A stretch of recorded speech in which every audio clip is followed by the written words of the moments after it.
그러니까. 예, 예, 예. 시작하겠습니다. 안녕하십니까? 강의에 많이 참가해 주셔서 대단히 감사합니다. 먼저 시작하는 심고를 하겠습니다. 심고.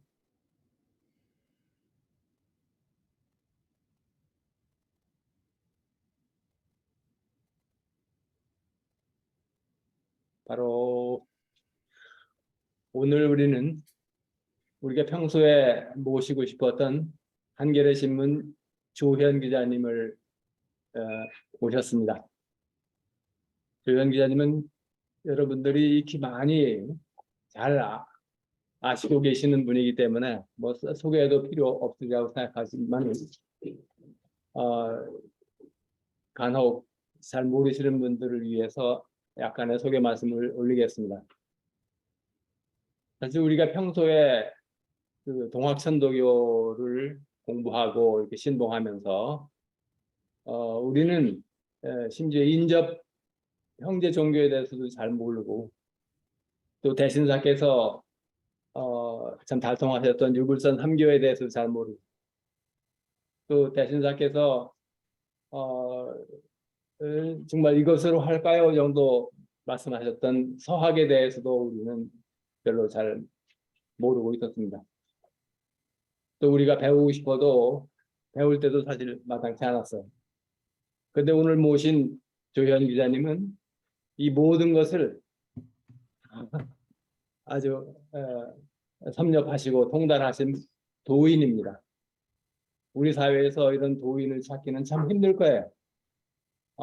그래서 오늘 우리가 조현 기자님을 모시는 상당한 참 영예이고 귀한 기회라고 생각합니다. 그러면 조현 기자님을 모시겠습니다.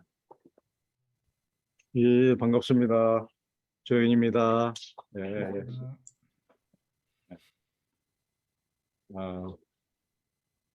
여기 천도교에 오니까 제 고향에 온 듯합니다. 예전에 이제 저는 이제 뵙지를 못했지만 저희 그 할아버지 별명이 녹두장군이었다 그러더라고요. 그래서 왜 녹두장군, 저희 어머니가 지금 94세로 지금 생존해 계시는데, 저희 어머니는 이제 시집 온 지 얼마 안 돼서 이제 뵙고, 이제 저는 이제 뭐 전혀 뵙지를 못하고, 뭐 저희 부친도 선친도 뭐 제가 14살 때 돌아갔으니까 전혀 뵙지를 못했는데, 저희 어머니 말씀에 따르면 그냥 그 뭐 조금 동네에서 아마 막 힘이 센 사람이어서 녹두장군이라고 부르지 않았는가 싶다고 이제 그렇게 말씀을 그때는 힘센 사람을 녹두장군이라고 그렇게 이제 했다고 그러더라고요. 하여튼 그래서 힘이 세서 녹두장군으로 불렀는지 아니면 동학운동을 같이 해서 녹두장군으로 불렸는지는 정확히 저희 어머니는 이제 잘 모르시지만은 이제 그랬다는 얘기를 들었습니다. 또 이제 저희가 저는 이제 예전에 뭐 그 정치부, 사회부 이런 데서 신문사에서 초기에는 그쪽에서 한 10년 근무하다가 이제 1999년 말부터 뭐가 울리네요. 안 울리네요. 네. 1999년 말부터 이제 종교 담당을 했습니다. 종교 담당을 했는데요. 이제 제가 처음 이제 종교 담당을 하면서 그때 이제 정치부에서 종교 담당으로 옮겨올 때 저는 이제 개인적으로 굉장히 좀 힘든 일이 많이 있어가지고 그 전부터 뭐 이제 종교의 어떤 수도나 이런 데 관심은 있었지만은 이제 신문사 가서 한 10년 동안 뭐 사회부, 정치부 이런 데서 이렇게 돌아다니다 보니까 이제 옛날에 제가 그 수도의 마음 이런 것은 잊어버리고 그냥 이제 기자도 선배들이 이제 쉽게 그냥 그런 데 관심 갖도록 놔두거나 이러지 않고 막 몰아치기 때문에 그냥 같이 죽도록 같이 일하고, 또 낮에는 고단하니까 또 밤에는 술 마시고 또 이렇게 지내다 보니까 한 10년이 지내다 보니까 또 가정도 힘들어지고 몸도 힘들어지고 온갖 힘들어지니까 옛날 그 도심이랄까 초심이 좀 생각이 나더라고요. 그래서 이걸 이제 좀 수도를 하고 다니면서 조금 평정을 되찾아야 되겠다. 좀 이제 이런 생각을 하면서 제가 이제 문화부로 자원을 해서 그때 당시에 문화부에 가보니까 그 문화부에서 제일 문화부원들이 인기 있는 데는 영화 담당이라든가 공연 담당이라든가 음악 담당, 뭐 미술 담당 이런 것에 인기가 있는데 그 제일 인기 없는 게 두 가지가 있는데 학술하고 종교가 제일 인기가 없더라고요. 담당을. 더군다나 종교는 아무도 담당을 안 하려고 서로 싸우고 있더라고요. 왜 내가 종교를 담당해야 하고 이제 그렇게. 그런데 이제 제가 실은 내가 그 종교를 담당하러 왔다 그러니까 다른 부원들이 희생이 만면하더라고요. 다른 사람 하기 싫어하는 종교를 이제 하려고 그러니까 다른 분들이 이제 다른 분들은 자기들 원하는 이제 뭐 영화나 이런 것을 할 수가 있으니까 이제 좋아하라 그러는데 제가 이제 종교를 담당해서 첫 번째 그 시리즈 기획을 한 게 뭐냐면은 나를 찾아 떠나는 사람들 해가지고 그 시리즈를 이제 시작을 했습니다. 그래서 이제 수행 수도처를 모든 수행 수도처를 가서 제가 직접 수행 수도를 하는 거예요. 그러니까 이제 그때 당시에는 뭐 예? 조금 옆으로 가시고. 옆으로 오케이. 예, 보시려고 막. 예. 이제 모든 종교의 수행 수도를 직접 하면서 이제 제가 체험을 한 것을 신문에 이제 소개하는 건데요. 이제 그때에는 물론 그 신문사에서 그 수행 수도 하는 게 보통 뭐 짧으면 4박 5일, 길면 일주일도 이렇게 또 아주 긴 것은 10일도 하는 것도 있었는데 그걸 뭐 신문사에서 휴가도 안 내주고 비용도 안 내주고 그러거든요. 근데 저는 이제 마음이 심란하고 그러니까 제 수행도 할 겸 해서 이제 여름 휴가 다 그런 데다 쓰고 비용도 제 비용 다 개인 비용 쓰고 뭐 추석 연휴, 설 연휴 이런 데 다 쓰고 거기에 좀 부족하면은 이제 신문사에 휴가 좀 며칠 더 붙이고 이렇게 해가지고 그걸 이제 제가 이제 수련을 다 다녔습니다. 그래서 처음에는 이제 그 책 이름이 2000년에 책이 이제 그걸 시리즈를 묶어가지고 책이 나왔는데 이제 나를 찾아 떠나는 17일간의 여행이라고 했어요. 왜 그러냐면 17가지 수행 수도를 제가 체험하고 그것을 이제 신문에 소개했거든요. 신문에 이제 소개를 했는데 이제 신문에는 그게 처음에는 한 20가지를 하려고 그랬는데 한 10번 하다가 이제 시리즈가 중단이 됐어요. 왜 그러냐면 그때는 이제 신문사 안에 이제 이런 신인간처럼 뭐 대중들을 위한 잡지가 아니고 천도교인들만 보는 뭐 이제 또 그런 신문이 조금만 있지 않습니까? 저희도 이제 그 노보처럼 신문사만 보는 이제 그런 게 있었는데 거기서 이제 제 기사를 엄청나게 비판하는 거예요. 그러니까 제 기사가 이제 뭐 화를 놔라, 뭐 이렇게 마음의 평안을 가져라 이제 주로 이제 이런 게 제목으로 이제 뽑히고 그러니까 이제 그때만 해도 무슨 이제 군사적군은 끝난 지가 얼마 안 되고 한겨레신문 창간된 지가 그렇게 오래 안 됐기 때문에 이 세상이 변화돼야 될 것이 중차대한 일인데 무슨 지금 화를 에너지를 모아가지고 세상을 바꿔야 될 때 무슨 화를 놔라 그럼 무슨 귀신 신나라 까먹는 소리를 하고 있느냐 이제 이런 식으로 이제 비판을 하는 거예요. 그래서 이제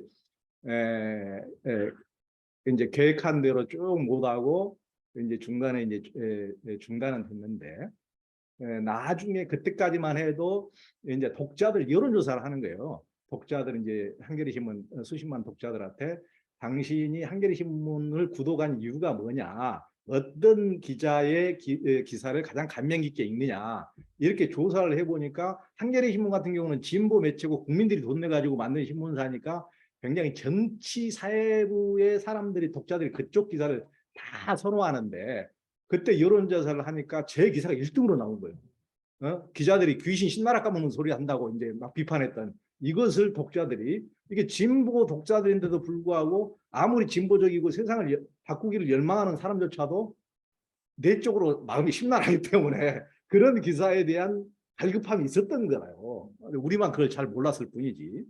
그래서 어찌됐든 간에 이제 그런 일이 있었고 그걸 책을 저도 이제 첫 책인데 그 이후로는 이제 제가 쭉 뭐 종교에 대한 책도 꽤 내고 해서 한 7, 8권을 냈습니다만 그때는 제가 이제 첫 책이어서 책을 어떻게 내는지도 잘 모르고 이제 신문 사에 냈던 것을 쭉 묶어서 한겨레출판사에서 그걸 냈는데 그냥 그게 그 해에 누리꾼들 인터넷에서 여론조사 해가지고 인문사회학서 인문서적 1위로 뽑힌 거예요. 그래서 제가 야, 세상 참 쉽네. 저는 이제 그걸 뭔지도 모르고 이렇게 갑자기 1등이라니까. 이제 그렇게 돼서 제가 이제 꽤 여기저기 천도교는 안 불러줬지만은 그 1등으로 뽑혔으니까 여기저기 강연도 많이 불러다녔습니다. 그때 이제 그러니까 벌써 한 23년 전이죠. 그래서 강연 다니면서 사람들이 꼭 물어보는 게 있어요. 왜 그래? 뭘 물어보느냐면은 그때 뭐 그 17가지에는 뭐 기독교, 천주교, 불교, 원불교, 천도교, 뭐 또 이제 서양 심리 이런 프로그램까지 온갖 프로그램들을 다 이렇게 참여를 해서 거기가 다 있으니까 저는 이제 거기에 똑같이 사람들한테 제가 누군지를 잘 공개도 안 하고 똑같이 참여해가지고 만약에 5일간 참여한다. 그러면 저도 이제 확산 수련원에서 천도교도 한 5일 했던 것 같은데 5일간 참여한다 그러면 마지막 날에만 제가 누군가를 밝히고 이제 사진 좀 찍겠습니다. 이렇게 동의를 구하고 이렇게 했는데 처음에는 저도 똑같이 숨어서 다른 사람하고 똑같이 이렇게 돈 내고 또 그냥 일반 참여자처럼 똑같이 이렇게 했단 말이에요. 그러다 보니까 이제 사람들이 제가 이제 강연 같은 데 가면은 사람들이 질문을 이제 꼭 해요. 그게 제일 궁금한 거예요. 당신이 그렇게 가본 곳 중에서 어디가 제일 감명 깊더냐? 어떤 수도가 제일 좋더냐? 어디가 제일 좋더냐? 이런 것을 꼭 물어보는 거야. 그런 것을. 그래서 하여튼 이제 저는 이제 모든 그 이제 수행 수도에 대해서 나름대로 다 자기만의 강점이 있더라고. 그래서 이제 저는 거기서 이제 모든 걸 배웠는데 그런데 제가 가장 인상 깊었던 곳이 어디냐를 제가 얘기를 했는데 그곳은 제가 꼭 그 천도교 시천주 수련이었다고 이제 제가 얘기를 했습니다. 왜 그러냐면은 물론 수련 자체도 인상적이었지만 제가 그게 뭐 때문에 인상적이었다고 했냐면은 이 세상에 이제 종교라는 것은 종교의 본질보다는 종교는 이미 조직화되면은 뭐 다른 회사나 국가 조직이나 공무원 조직이나 마찬가지로 이제 각기 직분이 있고 맡은 일이 있고 그런 것에 따라서 이제 본질적인 것은 어디 가버리고 조직만 남게 되고 직분만 남게 되고 소임만 남게 되는 일이 비일비재한데 제가 거기 화학산 수련원에서 수도를 해보니까 다른 데는 그 조직이 분명히 잘 갖춰져 있어. 누가 무슨 일을 하고 누가 뭐 부엌에서 밥을 하고 누가 무슨 일을 하고 다 직분이 분명한데 거기에 가서는 거기에 봤을 때는 직분이 내가 봤을 때는 별로 뭐 구분이 없더라. 구분도 없는데 그냥 쉬는 시간 되면 다 그냥 상추밭에 가서 상추 솎아오고 그것도 공양할 시간 되면 다 부엌에 너나 할 것 없이 꼭 그 사람만 뭐 부엌 담당이 따로 있는 것이 아니고 너나 할 것 없이 부엌으로 달려가서 같이 밥하고 20몇 년 전에 제가 볼 때만 해도 그렇게 하더라고요. 다 밥하고 또 청소할 일 있으면 다 달라서 청소하고 직분이 특별히 이렇게 명확히 갈라지지도 않은 것 같은데 하나도 빈틈없이 전부 다 자기 마음이 나가지고 자연스럽게 이렇게 돼가는 모습이 야 그게 제일 내가 보기에는 인상적이더라. 이것이 바로 종교가 아닌가 이런 느낌이 들더라. 제가 이제 꼭 그렇게 얘기를 했거든요.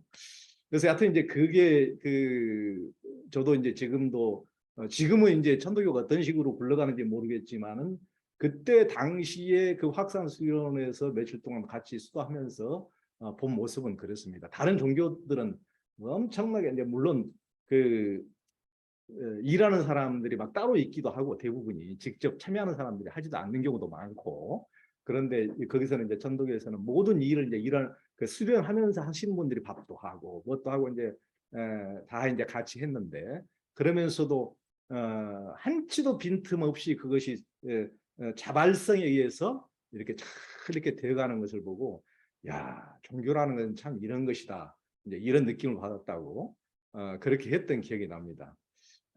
그래서 이제 다른 분들도 천도교가 참 그런 곳이냐고 이제 그렇게 이제 그 느낌을 사람들이 얘기해 준 게 기억이 납니다. 그래서 하여튼 저는 이제 뭐 그런 그 시천지 수련도 하면서 그때만 해도 노인분들 100살 가까이 되신 뭐한 90살 되신 노인분들도 거기 와서도 애들한테도 이제 허리가 완전히 90도 되도록 크게 애들한테 절하고 이런 모습도 이제 저는 그때 처음 봤거든요.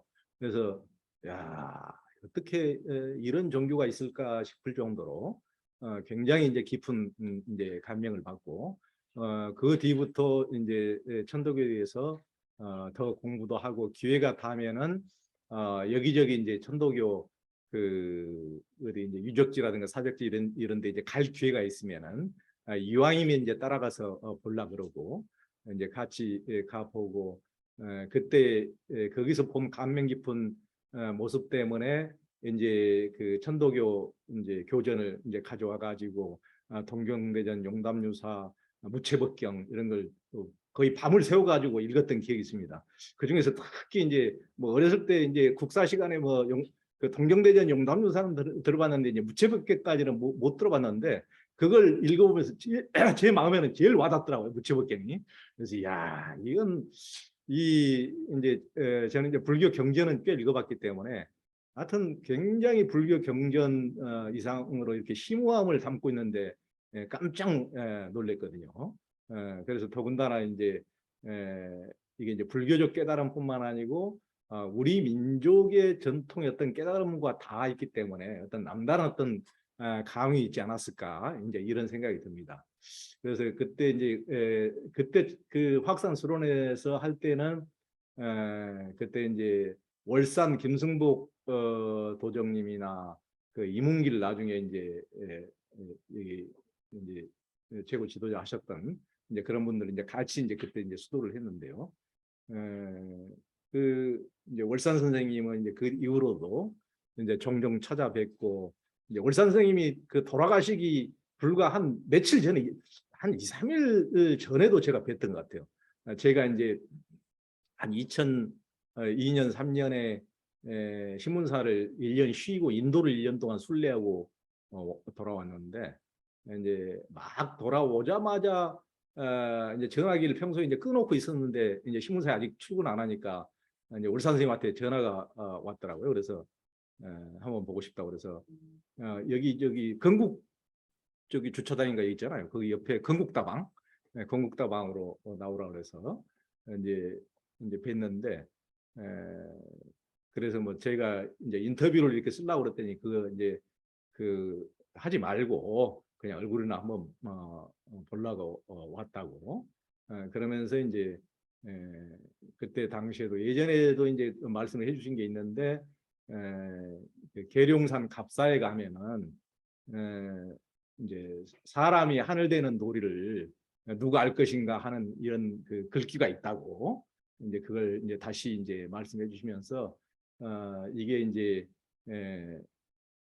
인내천, 사인여천 이런 것이 이제 지금에 와서 이제 물론 이제 그 이후에 이제 통학에서 이제 나오긴 했지만은 원래 우리 민족의 어떤 뿌리부터 같은 그런 게 있었다고 이제 그런 말씀도 해주시고 하시는데 그때는 굉장히 얼굴이 그 빛이 나오고 좋으셨는데 불과 뭐 2, 3일 뒤에 보니까 돌아가셨더라고요. 그래서 저도 이제 굉장히 깜짝 놀랐는데 그래서 그때 울 선생님 돌아가시기 며칠 전에 뵀던 얘기를 제가 신인간에도 썼던 기억이 납니다.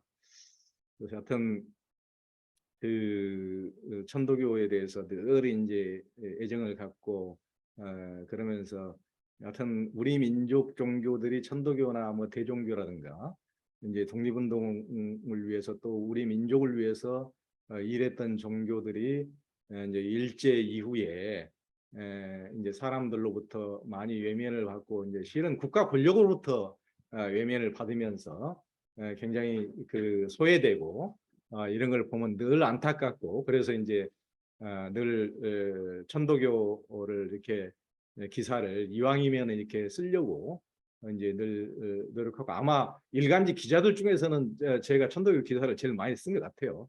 일간지 기자들이 이제 천도교를 크게 잘 취급 안 해주니까 주류 종교 위주로 이제 취급을 하니까요.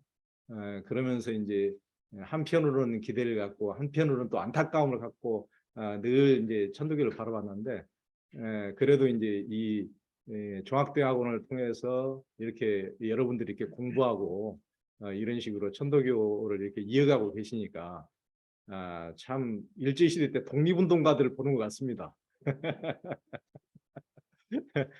이제 다른 사람들이 독립의 희망이 없다고 전부 다 포기해 버렸을 때도 이제 독립운동을 잊지 않고 했던 이제 그 마음이지 않는가 싶은 생각이 듭니다.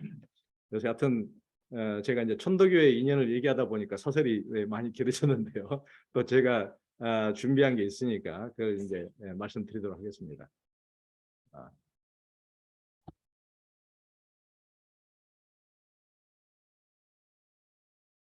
그 한국의 이제 그 어떤 종교성이 굉장히 독특해요. 다른 나라하고 이제 비교할 수 없는, 그러니까 저는 이제 한국이 다른 나라하고 차별되는 어떤 가장 중요한 지점이 종교라고 보는데요. 그러니까 한국이 전 세계에서 거의 유일한 다종교 국가입니다.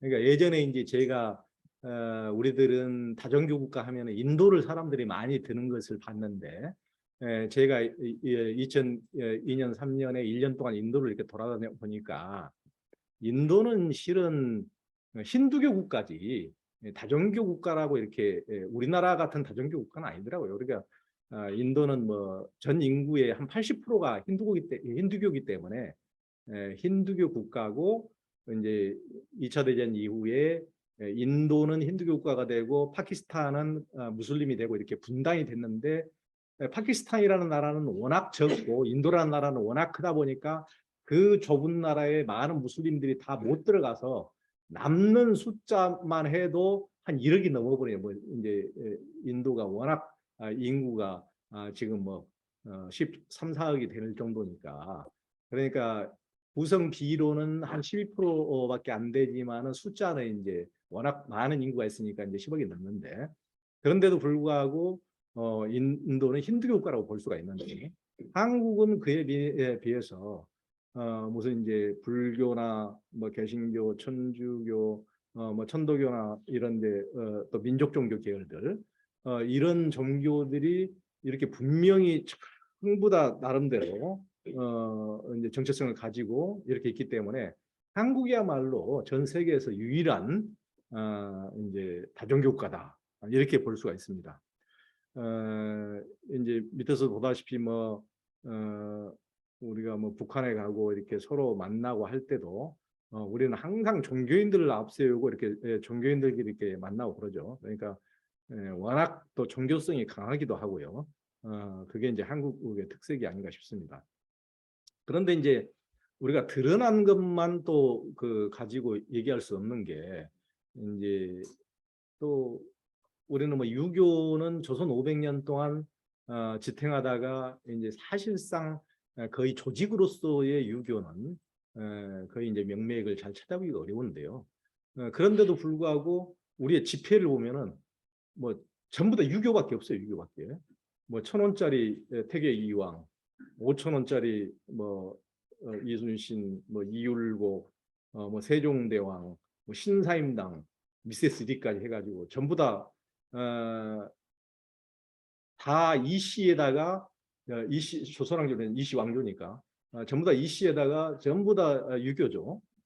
이 정도로 그러니까 지폐를 보면은 그 나라의 어떤 상징을 알 수가 있는데 우리나라는 지폐를 보면 다른 종교는 하나도 없는 거예요. 유교뿐인 거라요. 그러니까 굉장히 독특하죠. 그러니까 지금 이제 조직으로서 종교는 유교는 거의 없는데도 지폐를 보면 이 나라는 아직도 유교다. 이렇게 볼 수 있는 거죠. 그러니까 종교만 이제 우리나라가 이렇게 다양한 종교가 이렇게 정립하고 있는 게 아니고 이데올로기도 전 세계 하여튼 우리나라가 마지막 결전장 아닙니까? 그러니까 미국식 어떤 자유주의와 이제 공산주의의 최후의 보루가 이제 한반도 아직도 남아 있으니까요. 그러니까 종교와 이데올로기 그것이 전부 다 어떤 믿음 신념과 관련된 것들인데 그런 것에서 최후까지 남아서 이렇게 대결을 벌이고 있는 것이 한반도다 이렇게 볼 수가 있겠습니다. 그런데 이제 그렇게 다양한 종교 사상이 정립하고 있는 것만 우리나라의 독특한 점이 아니고 또 하나의 독특한 점이 이 나라에서는 주류 종교가 변한다는 겁니다. 그런데 이제 우리가 보면 알 수 있듯이 동남아시아 같은 경우는 2,500년 전부터 한 번 불교 오면은 쭉 그냥 불교입니다. 쭉 불교예요, 그냥. 유럽은 한번 노마 시대 기독교다. 그러면 쭉 지금까지 2,000년 동안 기독교인 거예요. 그러면은 중동에는 무슬림이 출현한 이후에 이제 한 3, 400년 동안 쭉 그냥 무슬림인 거예요, 아직까지. 쭉 중동. 그런데 주류 종교가 이렇게 완벽히 이렇게 바뀌어버린 나라는 우리나라밖에 없습니다. 그러니까 우리나라는 이제 고조선 시대는 무교나 선도가 이렇게 지배했다면은 이제 통일신라 시대부터 고려 시대까지는 불교가 국교 아닙니까? 불교가 국교죠. 이제 불교가 모든 것을 다 잡고 있는 거죠. 왕에서부터 모든 지역까지. 그리고 이제 조선왕조 500년 동안은 이제 억불승유, 불교도 다 도성 밖으로 쫓겨나고 권력층을 다 쫓겨나고 산중불교로 쫓겨가고 전부 다 이제 유교가 왕부터 동네 향방까지 전부 다 유교가 싹쓸이 다 장악하는 거죠. 그런데 이제 유교가 물러나고 나서는 이제 동학과 천도교 또 정산도 이런 이제 민족적인 종교들이 이제 휩쓸다가 또 다시 현대에 돌아서는 이제 뭐 기독교가 등장해서 개신교나 천주교가 굉장히 이제 주류 종교 이제 행세를 하고 있지 않습니까? 그 정도로 이런 식으로 주류 종교가 완벽히 이렇게 뒤바뀌는 나라는 전 세계에 이 나라밖에 없습니다. 거의 유래를 찾아볼 수가 없어요. 그러니까 한국의 어떤 이런 종교적인 성향이라는 것은 다른 나라에서는 찾아보기 어려운 굉장히 독특한 모습이라고 볼 수가 있습니다. 이런 식으로 이제 전부 다 이제 제가 바뀌는 것을 쭉 이제 설명을 했는데요. 이것을 시간 나실 때 이제 조금씩 살펴보시면 될 것 같습니다. 그러고 이제 우리나라가 이제 그 지금까지 말씀드린 것은 전 세계에서 어떻게 보면 유일한 다종교 국가다. 또 다종교 국가이면서 주류 종교가 각 시대별로 완벽히 뒤바뀌는 유일한 나라다. 또 이제 이렇게 다양한 종교가 있으면은 이제 종교끼리 엄청나게 이제 갈등을 빚고 어떤 나라도 종교끼리 이렇게 공존하기가 참 어렵거든요. 그런데 우리나라는 국난을 타개하기 위해서는 모든 종교가 하나로 뭉칩니다. 그게 굉장히 이제 독특한 지점인데요. 이 사진에서 보다시피 이제 태화관에서 이제 3.1 만세 운동을 준비할 때 그때 이제 최고 지도자가 손병희 이제 교조시고 이제 천도교 교조시고 3세 교조시고 또 이제 천도교가 돈을 다 냈고 굉장히 가장 주도적인 역할을 하지 않았습니까? 이제 독립운동에서도 천도교가 굉장히 큰 역할을 했고요. 그 전에 예를 들면 이제 뭐 천도교가 탄생하기 전에 이제 조선 시대도 만약 임진왜란 때도 이제 그 승병이 그 이제 의병을 일으켜 가지고 이제 일본군과 싸웠는데 다른 나라 같으면은 자기 종교가 그 정도로 탄압을 받으면은 이제 그때는 이제 봉건 왕조 시대니까 그놈의 왕조 망해버려라. 그때는 이제 그 왕이 곧 국가일 때 아니까 봉건 시대라는 게 왕이 국가니까 우리 종교를 완전히 이렇게 내치고 이제 억불수기 정책으로 완전히 이제 불교는 완전히 산중을 쫓겨갔으니까 이 정도로 핍박하는 그놈의 왕조 망해버려라 이런 식이 될 수도 있었을 텐데 그 왕을 위해서 그 선조를 위해서 이제 승병들이 전부 다 자기들은 실은 승병으로 나가도 제대로 행사를 이제 행세하지 못하고 거의 뭐 성벽 쌓는 역할 이런 것들을 많이 했거든요. 이제 이런 역할을 했음에도 불구하고 이제 나라를 위해서 동포들을 위해서 이제 그 어려움을 함께하고 목숨을 걸고 이렇게 싸우는 거예요. 명랑이나 한산 같은 거 영화도 보면은 이제 승병들이 같이 싸우는 모습이 나오죠. 그런 식으로 자기 종교가 탄압을 받는 국면에서도 이렇게 민족이 나라가 위기에 처하면은 함께 뭉치는 굉장히 이런 지점도 이 나라의 종교의 독특한 점이라고 볼 수가 있는 것입니다.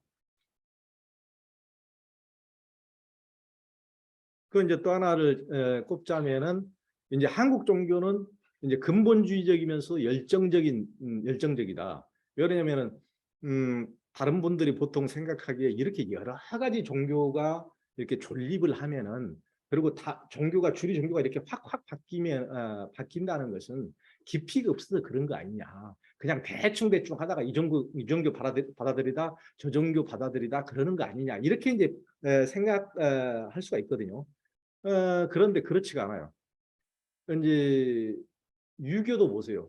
유교도 중국은 대략 뭐 하고 뭐 주작하다가 뭐 안개비하고 양명학도 많이 하고 하는데 하고 이리 갔다 저리 갔다도 많이 하고 하는데 한국은 그 오히려 우리나라에서는 조선왕조에서는 성리학을 완전히 그 훈구학이라고 그래가지고 너무나 이제 깊게 이렇게 해서 완전히 목숨을 걸고 모든 것을 걸 정도로 그래가지고 뭐 조금만 거기에 어떤 자기들의 어떤 것에 벗어나면은 이제 이단 사설로 완전히 뭐 죽이고 이제 내치고 이렇게 할 정도로 굉장히 근본주의적 성향이 강합니다. 불교도 그렇죠. 불교도 한국 불교만큼 이렇게 이제 스님들 이제 동안거라고 겨울 3개월, 하한거라고 여름 3개월씩 두문불출하고 이렇게 이제 참선만 하는 이런 걸 하는데 1년이면 한 2,000명씩이 6개월 동안 6개월이면 1년의 절반이거든요. 아무 일상생활을 거의 할 수 없다는 얘기예요. 1년의 절반을 틀어박혀서 참선만 하는 이렇게 굉장히 다른 나라에서 찾아보기 어려울 정도로 이렇게 골수로 이렇게 하는 데는 한국 불교 외에는 찾아보기 어렵거든요.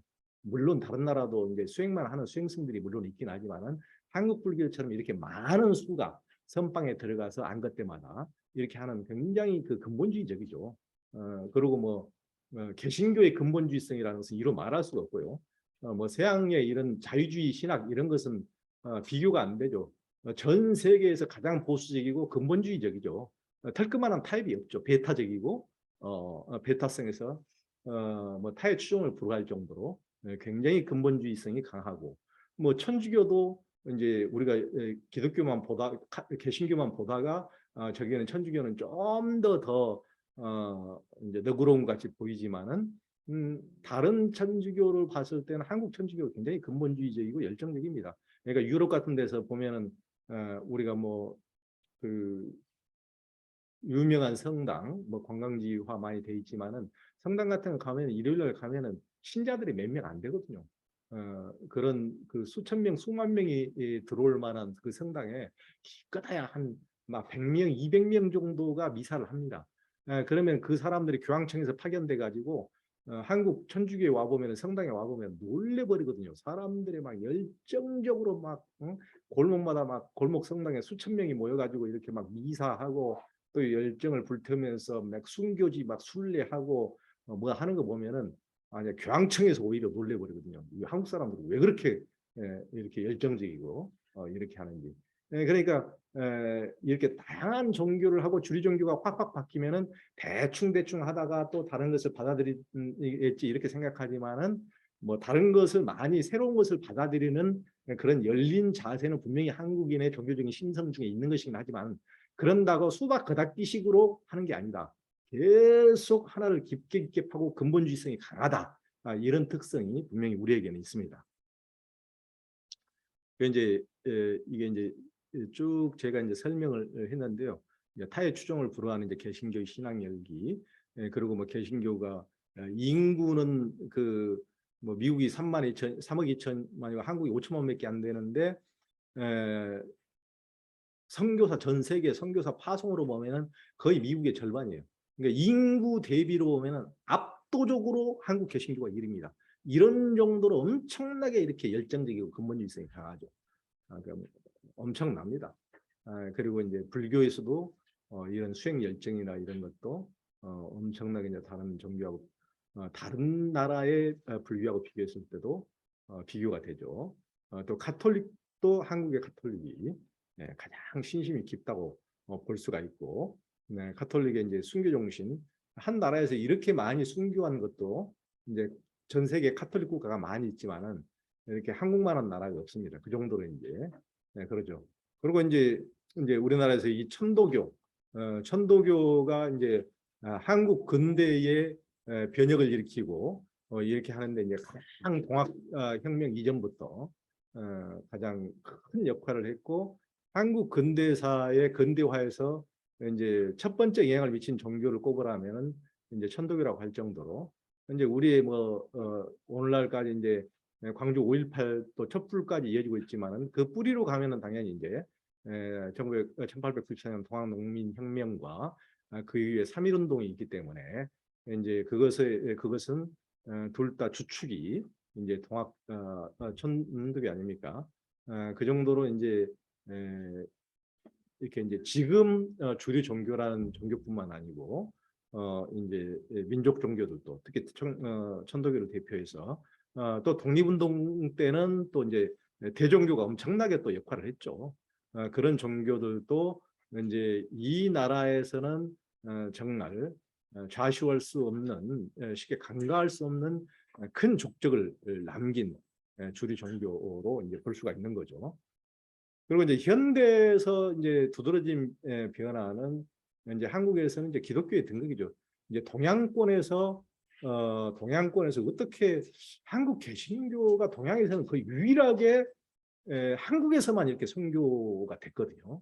그게 굉장히 독특한 지점인데 물론 이제 베트남 이제 필리핀 같은 나라는 미국의 식민지였기 때문에 미국화됐기 때문에 이제 조금 별도로 본다 그러더라도 이제 이제 다른 나라에서 이렇게 후반은 아시아권 국가에서 이런 식으로 기독교가 단시일 내에 100여 년 만에 주류 종교로 등장한 나라는 유례를 찾아볼 수가 없을 정도입니다. 그래서 이제 기독교가 이 정도로 이제 급성장한 데는 이제 다양한 요인이 있겠지만 이제 그 전에도 이제 선교사들이 우리나라에 와가지고 초기에 무슨 학교를 세운다든가 고아원을 세운다든가 병원을 세운다든가 이런 숫자로는 1, 2%밖에 안 됐지만은 그럼에도 불구하고 그런 역할을 많이 했기 때문에 이제 일본이 우리나라에 이제 학교도 다 사당까지 폐쇄시켜 버리고 했을 때 그 공백기에 이제 기독교가 그런 역할들을 했고 그때는 이제 가장 그 초기에는 천도교가 그런 역할을 했는데 이제 3.1운동으로 인해 가지고 천도교가 굉장히 이제 일제에 집중적인 이제 견제를 받는 틈새를 이용해서 이제 서양 종교들은 훨씬 더 어떤 일제의 감시망으로부터 벗어날 수 있었기 때문에 더 유리한 선교에 더 유리한 국면에 있었고 그걸 통해서 더 나은 위치를 이제 점할 수가 있었는데 특히 이제 해방 이후라는 것은 우리가 미군정 시대이기 때문에 사실상 미국이 이 나라에 이제 일제 시대 때는 일본이 이 나라에 지배력을 행사했다면은 해방이 돼서는 우리나라가 자주적인 지배권을 행사한 것이 아니고 미국이 지배한 거죠. 미국이 와서 이제 북쪽은 소련이 이제 진주하고 이런 식으로 이제 미국이 지배했기 때문에 미국은 이제 한국을 자기 나라처럼 기독교화 시키려고 했고 거기에서 가장 이제 앞장섰던 인물이 이승만이라는 인물이고 이승만은 뭐 개신교 장로였는데 이제 취임 당시에 이제 개신교 2, 3%밖에 안 됐는데 이분은 이제 1948년 첫 국회를 열 때부터 목사의 기도로 시작을 했습니다. 목사 기도로. 그러니까 이분의 취임식 선서를 보면 오늘 대통령 선서하는 이 자리에 하나님과 동포 앞에서 나의 직책을 다하기로 한층 더 결심하며 맹세합니다. 이런 식으로 이제 선서를 할 정도로 이분은 이를테면은 한 국가의 지도자로서 솔직히 자격이 없어요. 제가 보기에는. 어떻게 1, 2%, 2, 3%를 기독교는 2, 3%에 불과하고 이제 막 다양한 종교인들이 있고 다양한 또 무신자들도 있고 그런 나라에서 대통령이 취임하면서 하나님 앞에서 나의 직책을 다하기로 결심하며 맹세한다고 이런 것은 제가 보기에는 대통령 자격이 없는 거거든요. 이미 너무 편파적이고 너무 편협하고 이건 이 나라의 대통령으로서 선사하는 것이 기독교인 장로로서 선사하는 게 아니지 않습니까?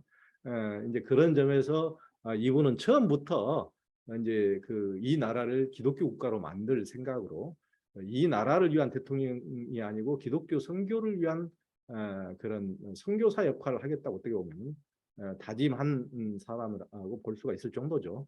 그러니까 이제 우리나라 미군에 의해서 1945년 크리스마스를 처음 이제 해방되자마자 첫 번째 이제 국경일로 정하고, 이제 미국의 구호품도 그때 당시에는 전부 다 교회나 성당을 통해서 이제 나눠줬습니다. 그러니까 그때는 워낙 배고픈 시절 아닙니까? 워낙 배고픈 시절이었기 때문에 뭐 이제 밀가루라도 한 포대 얻으려면은 전부 다 교회 성당을 가야 되거든요. 그렇게 이제 그 사람들이 사람들을 교회와 성당으로 끌어들이려고 그런 배고픈 동포들을 그렇게 이제 활용을 했죠. 그러면서 그때는 이제 뭐 전쟁 시대니까 전시에도 형무소 목사, 군대 목사 제도를 오직 기독교에만 특혜를 줘가지고 군목제도를 해서 군대에서도 개신교만 선교를 할 수 있어 그렇게 했단 말이에요. 그러니까 이제 그렇게 혜택을 주니까 1950년에 6.25가 발발한 1950년에 이제 군종을 창설할 당시에 군대 내 기독교인이 처음에는 5%밖에 안 됐는데 불과 6년 만에 15%까지 이제 상승을 했거든요. 그 정도로 이제 그걸 굉장히 이제 활용을 했고, 이제 불교도 훨씬 그 국민들의 비율은 컸지만은 불교가 군승 제도는 이제 기독교보다 16년이나 뒤에인 1968년에서 허락을 받았습니다. 그 정도 편협하게 편파적으로 이 나라 모든 제도가 기독교 위주의 이제 정책이 돼버린 거죠. 그렇게 하다 보니까 해방 후 이제 미군정과 일공화국 시대에 개신교 인구가 기독교 인구가 2~3%였는데 이제 1960년 불과 60년 이제 7.5%로 엄청난 이제 성장을 했죠. 그런 정도로 이제 미군과 미국과 초기 이승만을 비롯한 이런 사람들에 의해서 이제 이 나라의 기독교화가 이런 식으로 이제 가속화된 거죠. 그러면서 이제 실은 이제 그렇게 여러 가지 기독교의 성장에는 여러 가지 이제 시대의 운도 맞아 떨어진 것 같아요. 시대의 운도.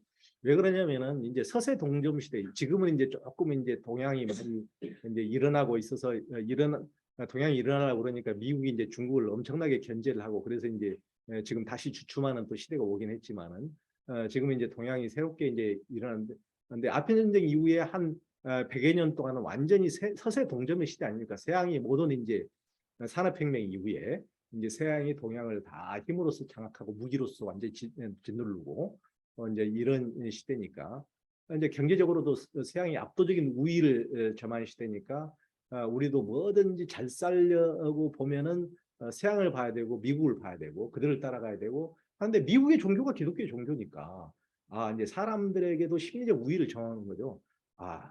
기독교를 믿으면 우리도 저렇게 잘 살 수 있게 될까? 저 사람들은 저렇게 세계를 지배적이고 저렇게 잘 사는데, 그러니까 미국도 이제 선교를 하면서 또 기독교 선교사들, 기독교 목사들이 그렇게 선교를 하니까요. 우리가 왜 잘 사는 줄 아느냐? 기독교 믿어서 하나님 은총 받아서 이렇게 잘 사는 거다.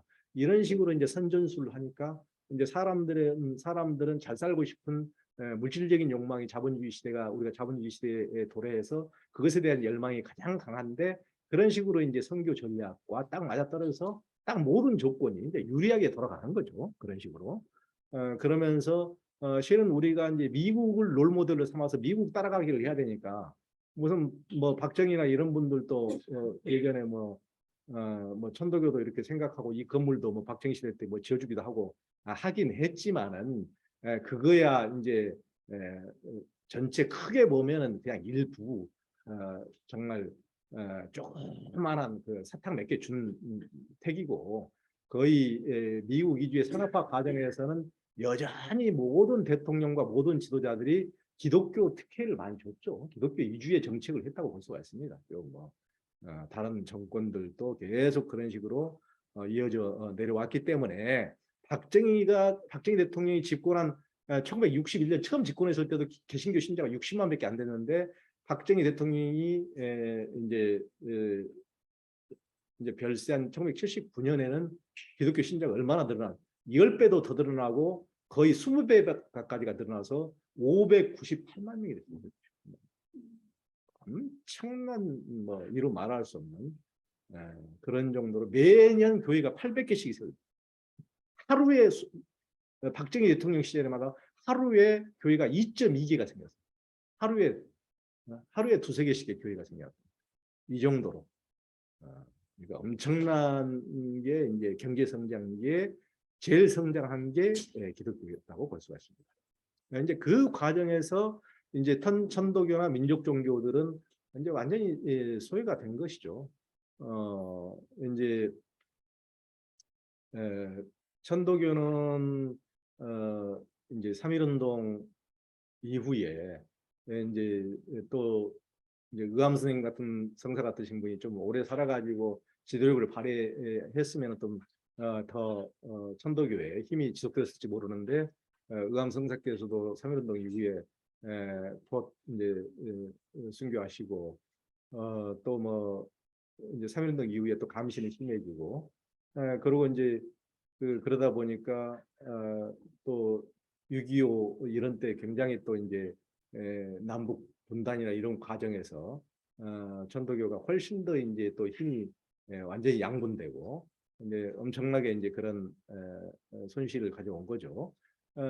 대종교 같은 종교도 이제 독립운동 때 엄청난 역할을 했기 때문에 실은 뭐 청산리 전투라든가 뭐 봉오동 전투 이런 데서 대종교가 가장 주축인 역할을 했죠.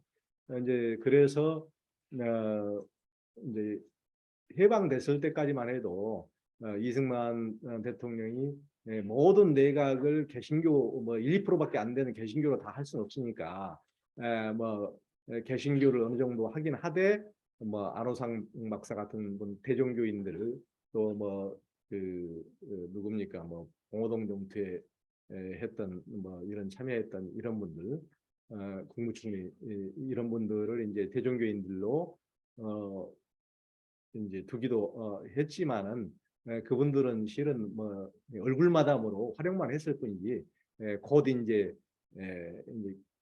기독교 나라로 이제 바꾸기 위한 과도기에서 그냥 이용만 했을 뿐이죠. 그런 식으로 이제 민족 종교들은 이제 해방 이후에 이제 이승만 같은 국가 지도자들에 의해서도 철저히 이제 이용만 당했다. 그러면서 굉장히 국가에서 배제를 받다 보니까 상당히 이제 국민들로부터도 상당히 소외되는 이런 국민으로 갈 수밖에 없었다. 이렇게 이제 보여집니다. 그 사이에 이제 개신교 같은 나라는 이제 뭐 잘 사는 나라에서 왔기 때문에 훨씬 더 유리한 조건이고 그때 이제 선교사들이 초기 열정을 또 발휘해서 이제 교육도 하고 이제 이제 고아원도 많이 만들고 병원 같은 초기의 세양 의술은 전부 다 이제 선교사들에 의해서 다 이제 전파가 됐죠. 그러면서 이제 바닥 국민들의 이제 파고드는 이런 이제 역할을 했고요. 또 개신교는 한국 개신교가 특별히 이제 훈련이 잘 돼 있던 것 같아요. 그러니까 초창기만 해도 이제 천도교도 굉장히 제가 보기에는 훈련이 잘 돼 있고 무슨 성미를 낸다든가 이런 식으로 무슨 뭐 한 옵씩 이렇게 이제 뭐 우리가 새마을운동 이후에 이렇게 했던 초기 운동도 예전에 이제 동학교도들이 했던 것을 많이 본받아서 이제 하기도 했는데 그때까지만 해도 동학이 굉장히 훈련이 잘 돼 있었던 것 같은데 그 이후로는 이제 동학이 이제 3.1운동 이후에 세상 변화에 이렇게 치중하다 보니까 이제 개 교인들의 훈련이 좀 소홀해졌지만은 개신교 같은 데는 같은 이렇게 교인들 훈련을 착한 시킨 것 같아요. 그래서 뭐 특히 돈 내는 훈련은 정말 제일 잘 시켰죠. 11조 같은 경우도 전 세계 교회에서 이렇게 11조를 내는 나라는 한국밖에 없거든요. 자기 수입의 10분의 1을 내니까 뭐 어떤 경제력에서 개신교는 다른 종교하고 비교가 안 되죠. 그러니까 불교가 뭐 숫자는 어느 정도 된다고 그러지만은 예를 들면은 뭐 숫자도 물론 마찬가지죠. 조계사, 보훈사 같은 데서 보통 한 달에 2번씩 법회가 큰 법회가 열리는데 초하루 법회, 보름 법회 능력으로 그러면은 이제 대웅전 큰 법당에 1000명이 모이면 많이 모이는 건데 외부 큰 뭐 유명한 강사나 초청하고 그러면은 이제 더 모일 수도 있겠지만 보통 뭐 1000명이 모이면 많이 모이는데 뭐 교회는 서울에서만 해도 1000명 이상 모이는 교회가 아니고 10,000명 이상 모이는 교회도 제가 보기에는 한 100개도 더 될 겁니다. 그 정도로. 거기다가 그분들이 돈을 11조를 내니까 이제 경제력 면에서 다른 종교하고 비교가 안 되는 거예요. 비교가 안 되고. 그러니까 이제 제일 세상 냄새를 잘 맡으신 분들이 어떤 분입니까? 물론 상인들이 냄새를 더 잘 맡기도 하지만은 표라든가 이런 면에서 가장 민감하고 제일 냄새를 잘 맡으신 분이 정치인들이잖아요. 정치인들. 정치인들이 전부 다 자기가 마음에 있건 없건 전부 다 교회에다 적을 드는 이유가 속으로는 불교 신자고 속으로는 천도교 신자고 속으로는 우리 할아버지가 천도교인이었다고 우리 아버지가 천도교인이었다고 말은 어떻게 하고 다니지 모르지만은 적은 기독교 교회에 드는 이유가 왜 그랬어요? 그 사람들이 그렇게 표 계산을 그 사람들처럼 잘하는 사람이었거든요. 그 사람들이 아주 시세에 민감하고 표가 당락에 직결되기 때문에 그러니까 이렇게 응집력이라든가 그런 식으로 또 자금력이라든가 모든 면에서 개신교가 압도적인 면이 있기 때문에 그렇게 할 수밖에 없는 겁니다. 그 이제 지금 50분 됐는데 좀 쉬었다 할까요? 그러면 더 하고 예. 그러면은 조금 10분 쉬었다 하겠습니다.